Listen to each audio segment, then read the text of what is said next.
digital diet in children, smart media addictions. Mainly it's about smart media addictions, which is I will use the words interchangeably with internet addictions as well as digital addictions.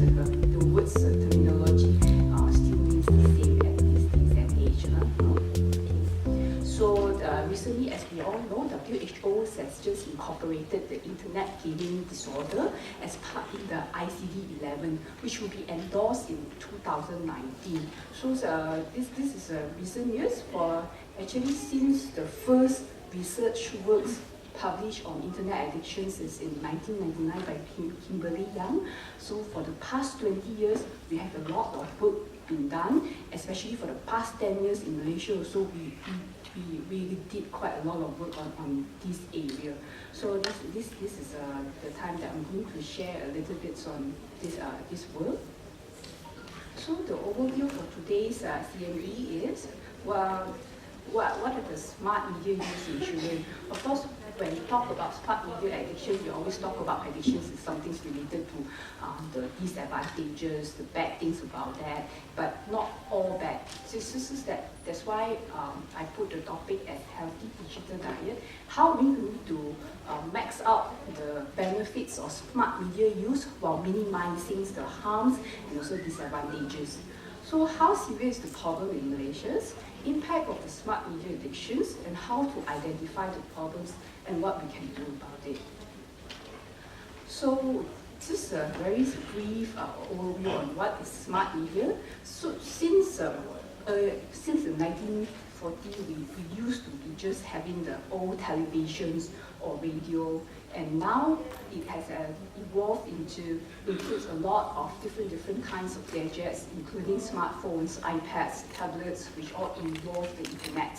When it comes to internet, when we say we use internet, then it's smart gadgets. To keep up with the time, everyone needs to be tech savvy nowadays, right? And many children are well versed with internet. So with advancing technology, children get exposed to internet at a much younger age. Even like just toddlers, they already know how to swipe their phone, how to use the internet, how to access the phone and do whatever that they want to do. So smart media used in children, so we are going to talk about what are going to use even at the stage as early as infants. Usually they talk about in infants, it means 0 to 1 years old.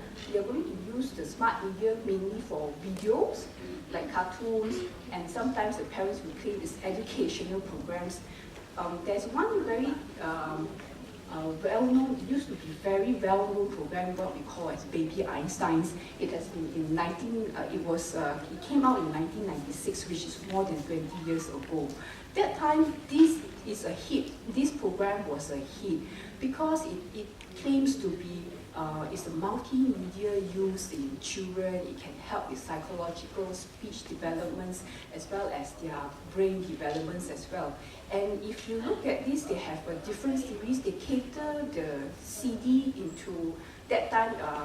It came out as a VCD and also the recorder tape that back in more than 20 years ago. And they have different episodes. Like for this CD, it's catered for 0 to 3 months old baby. After that, it's 3 months to 6 months, 6 months to 9 months. So they have up to the little Einstein. From baby Einstein, they have all the series up to 2 years old and continue with the little Einsteins. After that, it's more than 2 years old, the toddler age, the preschool age. So they continue with that. So this was a hit for almost 10 years, and this series is not, they made a lot of money out of it.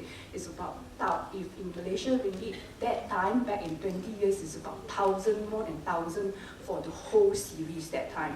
But after 10 years, the AAP, which is the American Academy of Pediatricians, they came out with screen time guidelines, which suggests back then, we suggest that less than 2 years old shouldn't have any screen time. So the whole series was like backfired. Like they came out with the guidelines and everybody said, oh, all the parents like just stop it. Okay, actually it's not good for the screen time. Is not supposed to be the children below 2 years old not supposed to be exposed to any screen at all. That time is quite strict for the AAP guidelines. So the whole series have been withdrawn for the baby Einstein for the past 10 years. Slowly they came up with another series, which is Little Einstein, is still remain until today, if you know. For toddler and preschool children, again, they also go for a lot of TV shows. Now, with the phones available, a lot of parents give a lot of mobile games. And if you look at the apps, they will say, oh, this is kids friendly. So one actually, not all are bad for toddlers and all that. So one of it is commonly we see is like Sesame Street back for 20, 30 years ago. Most of the children has already gone through these shows, and nowadays if it's local-wise, in local settings-wise, Malaysia is Upin Ipin, the Bobo Boy and all that. So school children, go with children will have more activities, and the most impactful one probably among this age group is social media, not just for the teens, for adults like us as well. Okay? So these are the use into children. The advantages of it is we have fast and easy access to information, so they learn very fast. They have something that they don't know, they just Google and they find it. And quick sharing of information. They learn something they want to share with their friends, also they can have easy access for that.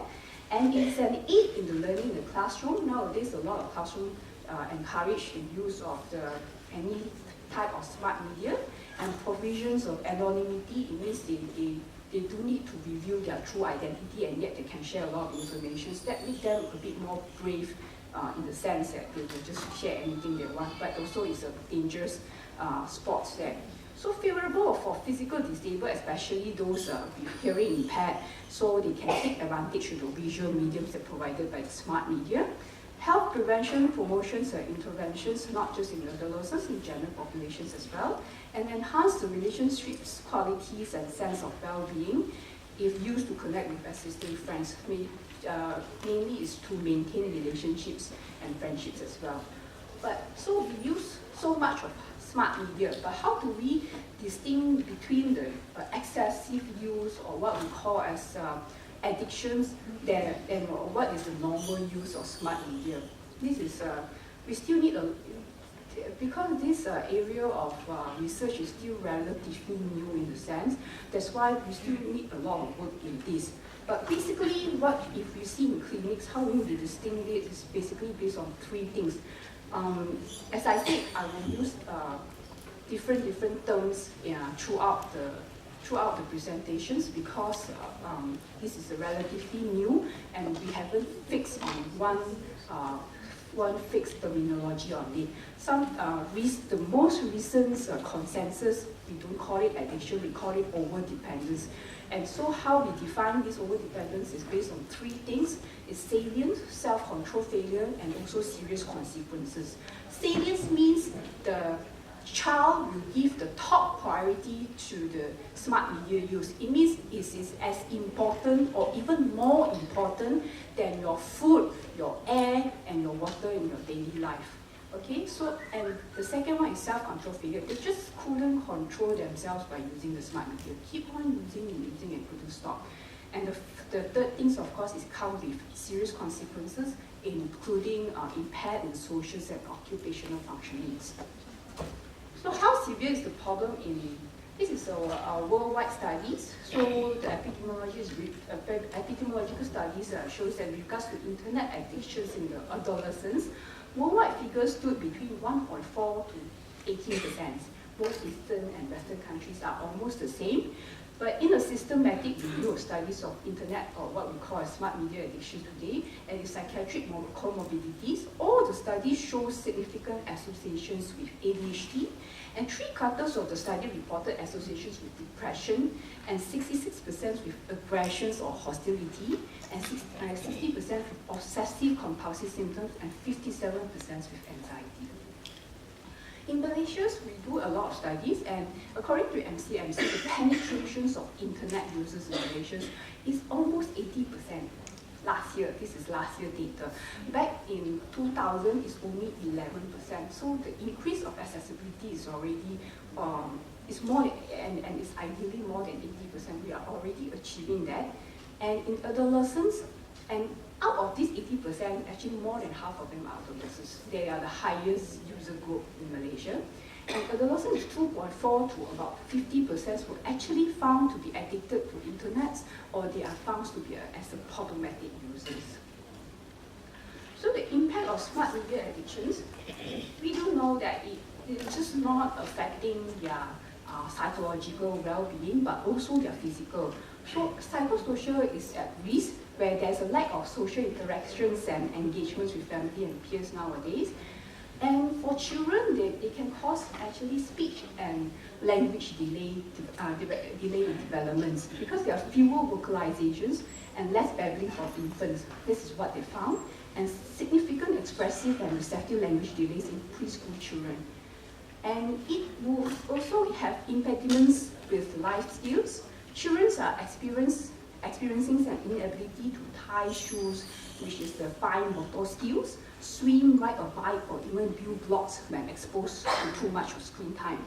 And they will have poor sleep quality because either it's because of excessive use of the smart media or because of the blue light that emitting from the smart media gadgets, the iPads, the phones that we are using.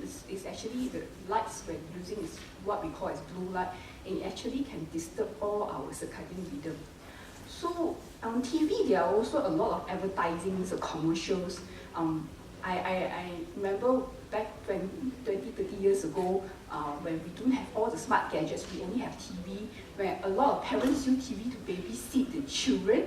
They actually tape one whole tape recorders of advertisements just to show their children, because advertisement is very fast going and very stimulating for the children, and children, they don't watch any other program that the parents watch, but they somehow get attracted to the commercials or what we call as advertisement. It's because of the very stimulating the stimulating screens and all that.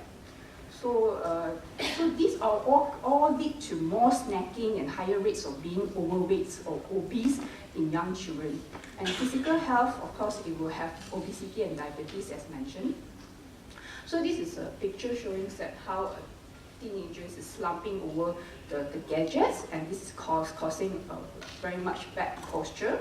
And the blue light emitting can cause a lot of eye straining, reduced blinking, a lot of eye disease as well. So this is just the impact. And in local studies, in terms of psychological wise, is prevalence of smart media addictions among secondary school children in Klang Valley itself is as high as 50% of them reported to be addicted. And 21.6% have high likelihood of depressions. 65% of them actually have some levels of anxiety problems. So, but when we talk about smart media addictions with psychological comorbidities, we don't know which is the cause. We know there is the associations, but we don't know whether which is the cause, which is the consequences. Some of them might say it's because they have underlying depression, they have underlying anxiety. That's why they are more tendency to use the smart media, to use it as an escapism, to escape from the real world, go into virtual world, they feel much better. But some other studies might show that the arguments might be, it can be both ways actually. But of course, we need more research work in this area. So what can we do about it? As preventions, we use AAP guidelines, American Academy of Pediatricians. Last time, it used to be very strict, as I mentioned. They strictly say that below 2 years old shouldn't expose to any screen at all. But recently, they found that it is almost impossible. It's not feasible at all. Your screen is everywhere. Your phone is everywhere. You have small screens, you have big screens, and all that. So they become more lenient, and with more research work coming up, they actually think that less than 18 months, you can expose them just by using video chatting, video call, FaceTime. Still one is all right, but no other screen time. Between 18 to 24 months of age, they actually allow limited amounts of high quality device use. What we call as high quality devices is a big term. If you could, you have to use devices with the minimum blue light emissions, which says, let's say you have a phone, you have this function called night shift. They actually emit warm light rather than blue light. So your screen becomes yellow. Or even better still, if you can use the grayscale, which is black and white screen. So it doesn't harm their eyes at all. So this is one of the quality of device use. The other one is high device use also mentions about high quality program.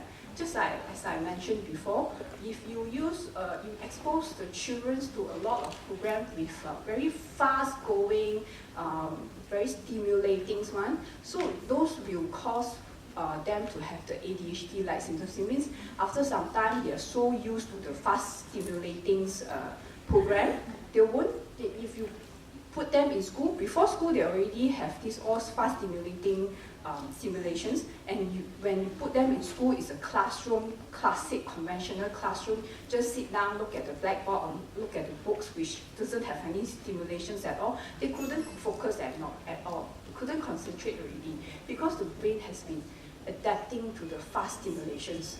So some programs actually, if they are really done by proper professionals with research, they actually come up with programs with very slow stimulations. Actually, Baby Einstein that I mentioned just now, that we draw the whole series, they have, they cater, if you look at the program, it's very slow. Probably just one scene that, let's say they will just have a scene showing that a caterpillar moving for almost 1 minute.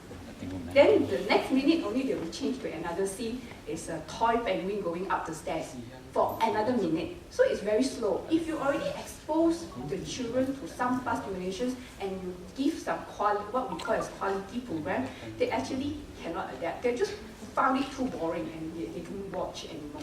So this is how the ADHD-like symptoms come about, associated with the screen time. So for children aged 2 to 5 years old, again, we allow 1 hour of high-quality device use, preferably co-use with an adult. Always have supervised with adult. So adult must interact with the children while watching the TV, not just using the TV or your phones or your tablets to babysit the children. You must establish the engagement and relationship with them. So this is again from AAP, what is the family media use plan?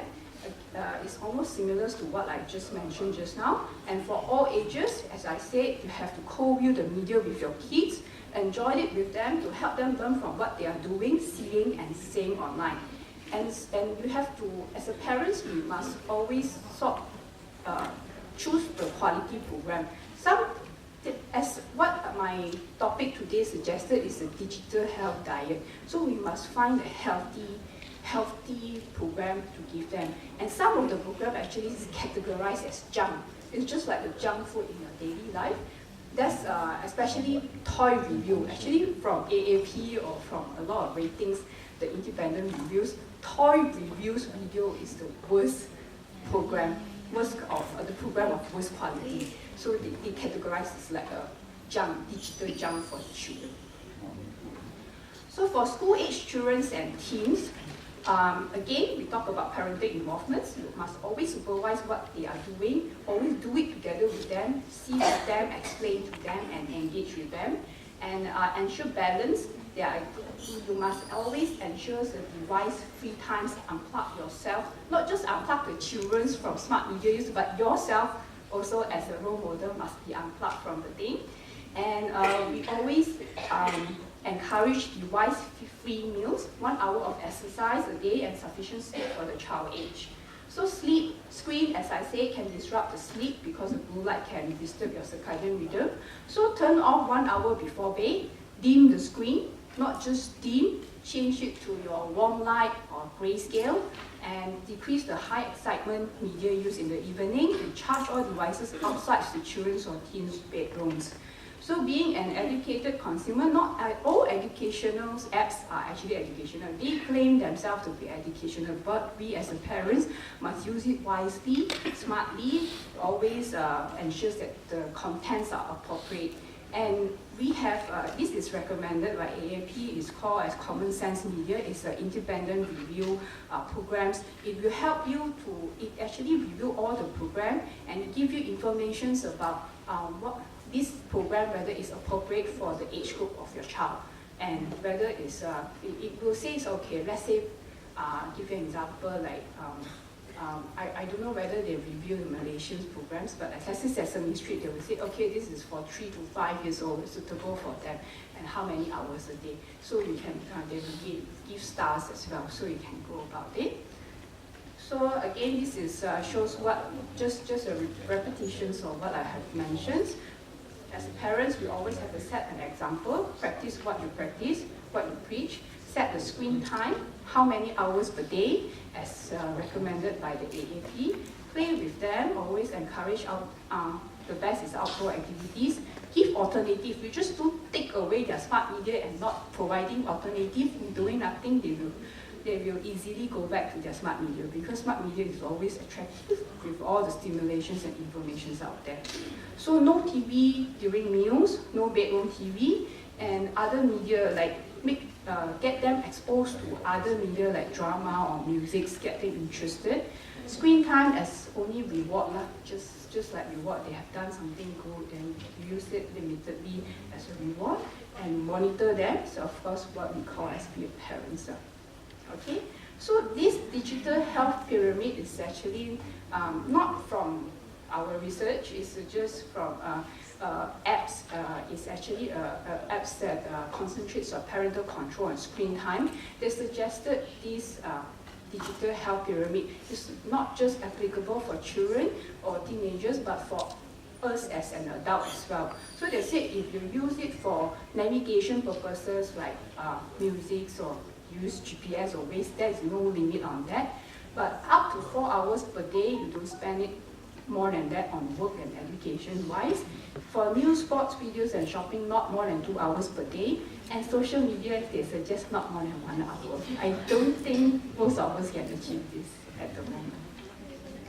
Okay, so this is what Digital Citizenships is, a very new program that it started in US. They incorporated this program in their K-12 curriculum. It means it's a types of national education program to help them to remain digital healthy. It means they use the maximally the digital or smart media technology use, and yet stay safe and healthy, physically and psychologically healthy. So they have these 9 elements which say digital access. It means you have you must give accessibility to the children, not just children, for everybody.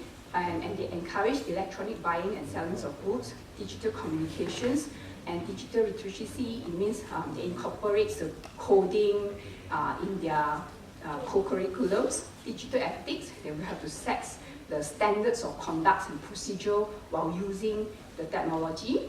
And they set the legislations, and here comes the digital rights and responsibility. And as the doctors and healthcare workers, we always must ensure the digital health and wellness and ensure that they are safe.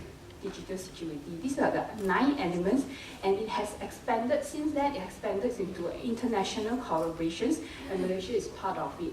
MCMC has done a lot of work on this, and we are promoting the same 9 elements of digital citizenships, although we rebrand it in a slightly different way, but actually the basic is still sustained. And here, the MCMC's program is called Klik Dengan Bijak.